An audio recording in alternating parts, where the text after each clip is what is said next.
Yes, let's go. Throw the hook with the best of them. King Kong beat your chest, should've slept on you. What's next? The check, drip, dip, run the neck, check, hook by the book, fish, hook off the deck. ShowBizz. Throw the hook, shouldn't have slept on you. What's up, my people? This is ShowBizz, the adult. Alright, man, look, let's throw the hook. So look, I know this would normally be a shoot the jab episode, but I had to throw the hook because if you are a boxing fan, this is a moment to celebrate. When the news broke yesterday, I was like, skirt! Happy to the mug up off it. And look, I'm a huge Manny Pacquiao fan, but I'm a bigger fan of boxing. So the 8th division world champion, all-time great, iconic boxing legend, and WBA super champion welterweight Manny Pac-Man Pacquiao has been downgraded by the WBA from super champion to champion in recess, meaning he's been stripped of his title. The WBA regular champion, Yordenis Ugas, has been elevated to WBA super champion and will vacate his regular title. Side note, you do see how the WBA super title wasn't vacated and put up for grabs for a fight between Spence and Crawford, right? I'm sure you noticed that Ugas didn't have to fight for it, and he was elevated to super champion, right? You do see how Ugas was forced to vacate the regular title after being elevated, right? Because the super title is more valuable. I mean, you do see that, right? Kind of sounds like the franchise title and how Teofimo's WBC title is more valuable than Haney's, right? I rest my case.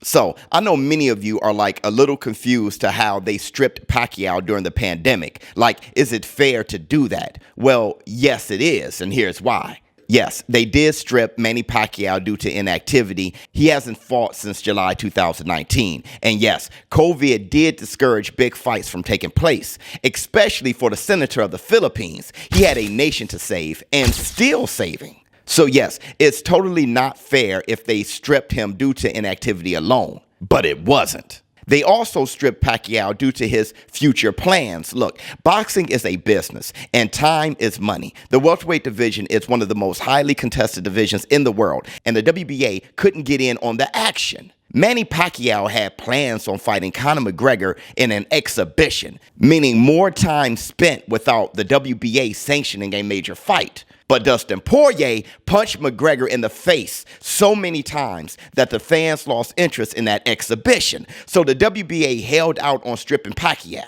But Pacquiao returned to the scene of the crime by negotiating a non-WBA sanctioned fight with lightweight WBC interim champion Ryan Garcia.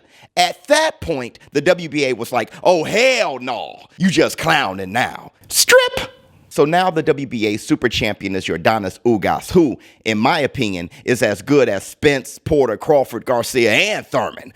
Why do I say that? Because, in my opinion, he was robbed against Showtime Sean Porter. That's right, Ugas versus Porter was a very close fight, a fight in which Ugas would have won if they scored his obvious knockdown of Porter. Bro, Ugas totally knocked Porter down, no question. So, when you have a guy who threatened Porter as much as Spence and Thurman did, then I'm going to say he's a top welterweight.